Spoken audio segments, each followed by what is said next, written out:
नमस्कार दोस्तों। आज हम इंजीनियरिंग ड्राइंग सेकंड के अंतर्गत मैकेनिकल सेकंड सेमेस्टर के लिए लेकर आए हैं फाउंडेशन बोल्ट। जैसा कि आपको पता है, फाउंडेशन बोल्ट में पिछली कक्षाओं में पिछली क्लासों में मैंने फाउंडेशन बोल्ट के अंतर्गत 2 बोल्ट के बारे में बताया। आज हम आपको उसी सीरीज में तीसरे बोल्ट के बारे में बताएंगे, जो है हुक या आई बोल्ट। दोस्तों, जैसा कि पिछली वीडियो में बताया गया कि फाउंडेशन ज़्यादातर भारी मशीनों को स्थापित करने के लिए बनाए जाते हैं। फाउंडेशन में उनके भार के आधार पे जो भाग कंक्रीट के अंदर भरा जाता है, जो भाग कंक्रीट के अंदर फिक्स किया जाता है, उसी के आधार पे उसको कई नामों से जानते हैं। जैसा कि पिछली वीडियो में बताया गया कि फाउंडेशन का जो ऊपर का भाग होता है, एक वाशर की सहायता से नट लगाकर कस दिया जाता है। नीचे का जो भाग होता है, जैसा कि पिछली क्लासों में बताया गया कि स्क्वायर हेडेड बोल्ट के बारे में बताया गया, कर्व बोल्ट के बारे में बताया गया। जो नीचे का भाग होता है आई बोल्ट या हुक या आई बोल्ट,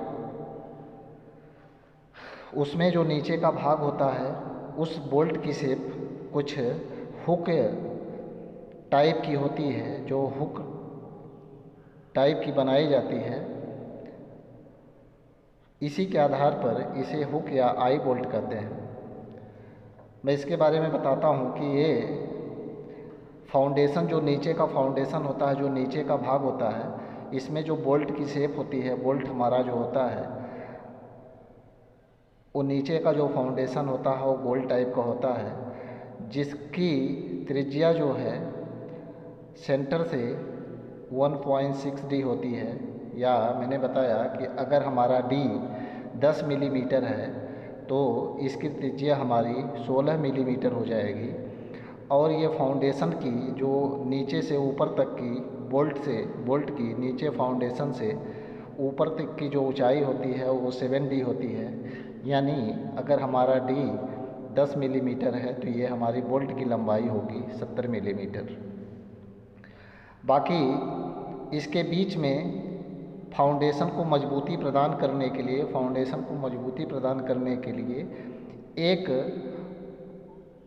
बोल्ट के साइज का जिस साइज का बोल्ट होता है, उसी साइज का एक बोल्ट इस खाँचे के अंदर लगा दिया जाता है और बाकी भाग को कंक्रीट से भर दिया जाता है, जिससे कि हमारा फाउंडेशन अस्थाई तौर पर मजबूत होता है और ऊपर की तरफ कभी खिसकता नहीं है। ऊपर के भाग में जब ये भाग लग जाता है तो